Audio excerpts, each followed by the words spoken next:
तुगलक खान जुल्फिकार खान यांच्या हल्ल्यामुळे म्हणजे छत्रपती श्री संभाजी महाराज यांच्या निधनानंतर झालेल्या हल्ल्यामुळे आपलं जे सुवर्ण सिंहासन आहे ते आपल्याला बघायला नाही मिळालं. हे आपलं सर्वात मोठं दुर्दैव आहे. पण सिंहासन एवढंच मोलाचं आपल्याला एक अनिर्बंध स्थान, एक प्रेरणेचं स्थान आहे ते म्हणजे ही तख्ताची विहीर. ह्या तख्ताच्या विहिरीमध्ये काय महत्त्वाचं आहे तर ही पाचडच्या राजवाड्यापाशीच ही विहीर आहे आणि ज्या महिला आपल्या मुलांना घेऊन ह्या विहिरीपाशी पाणी भरायला यायचे तिथे ह्या दगडावर स्वतः शिवाजी महाराज विराजमान असायचे आणि जे लहान मुलं तिथे यायची त्यांच्यासोबत खेळ खेळायचे, गोष्टी सांगायचे, त्यांना खाऊ द्यायचे. तर जरी आपल्याला हे सुवर्ण सिंहासन पाहायला नाही मिळालं तरी आपल्याला हे तितकंच महत्त्वाचं स्थान आहे.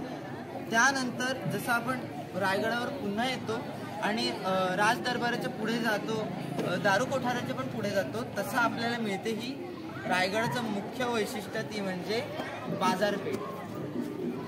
बाकी किल्ल्यांपेक्षा जर दुसरं काही खूप महत्त्वाचं वेगळं वैशिष्ट्य जर रायगडावर असेल तर ते आहे बाजारपेठ. रायगडाच्या खालचे गाव किंवा रायगड ह्याच्यावरचा सगळा व्यापार या बाजारपेठेत व्हायचा. त्यानंतर या बाजारपेठेच्या पुढे जगदीश्वराचं मंदिर आहे. या जगदीश्वराचं मंदिर आपल्यासाठी खूप महत्त्वाचं आहे. रायगड हा शिवाजी महाराजांचा किल्ला म्हणून ओळखला जातो, पण एक भक्तीचं, श्रद्धेचं एक अनिर्बंध स्थान सुद्धा मानलं जातं.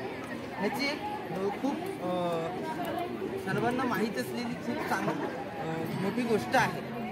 जेव्हा महाराज शिर्डेवर हल्ला करायला निघाले होते तेव्हा तिकडचे धन हे हिरोजी इंदलकरांच्या हाती महाराजांनी सोपवलं आणि हिरोजी इंदलकर त्या टायमाचे खूप मोठे बांधकाम करणारे होते शिवाजी महाराजांच्या स्वराज्यात.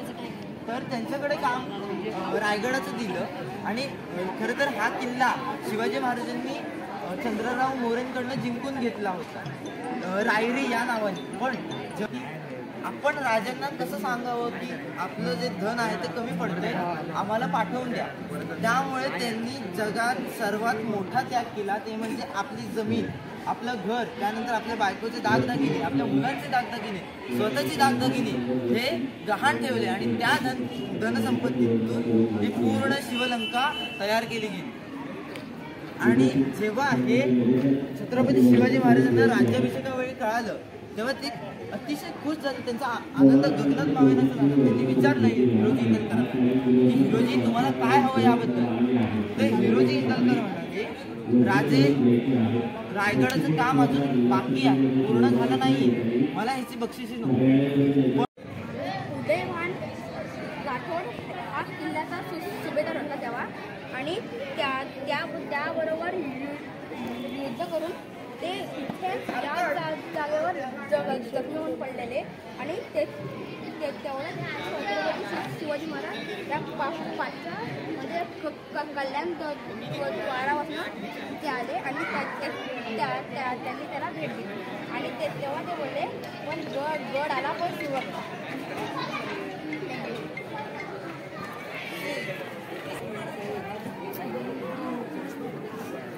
तानाजी कडा आधी होता की नंतर होता?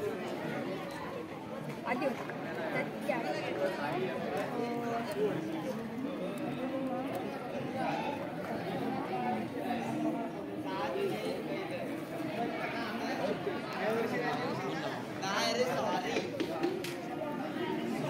तानाजी कडा नाव का इथे इथनंच तो तानाजीराव मालुसरे चढून आले.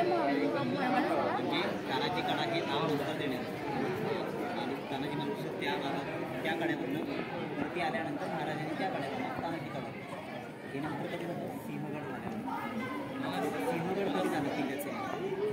ज्यावेळी तानाजीराव मालुसरे जखमी होऊन पडलेले त्यानंतर काही काळाने छत्रपती शिवाजी महाराजांनी ह्या किल्ल्याचा कारभार घेतला आणि व त्यांनी कोंढाणा हे नाव बदलून सिंहगड.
Thank